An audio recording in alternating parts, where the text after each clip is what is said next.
Where to? Carnegie Hall, please. Hi, I'm Jeff Spurgeon, backstage in the broadcast booth at Carnegie Hall with one of the members of the National Youth Orchestra of the United States of America. The fifth edition of that fine ensemble just made its Carnegie Hall debut with conductor Marin Alsop.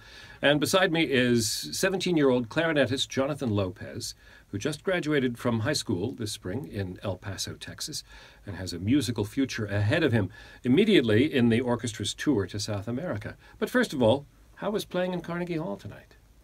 It was so amazing, so much more than I expected. And you got to whip around John Adams' Short Ride in a Fast Machine. There are only 3 notes for the clarinet in that piece, right? Just about. And you play them 4,200 times? What is the total on that, I wonder? Yeah, I wouldn't know. And so that's a tough thing, right? Because you are sort of the rhythmic machine of this piece. Yes, along with the ongoing woodblock, we're kind of the subdivision in that. It's very, very engaging to be able to play that piece, not only because we repeat the same thing over and over, we have to really focus in order not to get lost, specifically the clarinet section. But it's also really fun because we get to, like you said, play 3 notes over and over.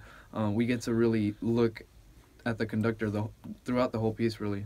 So you get to lock in Yes. on that. Yeah, so that's the challenge. And then on the other side of that, the Mahler Symphony No. 1, all this big lyricism, and I know you like that because you think the clarinet is the big singing instrument in the orchestra. Absolutely. You are a staunch defender of that. So the Mahler, it's a long time. That's a long piece. You're there a long time. Do you get tired? How do you stay focused for a piece like that? Well, to answer your first question, I don't get too tired. On my embouchure, my butt might get a little bit tired from sitting down. That's a different embouchure muscle, I'm sure.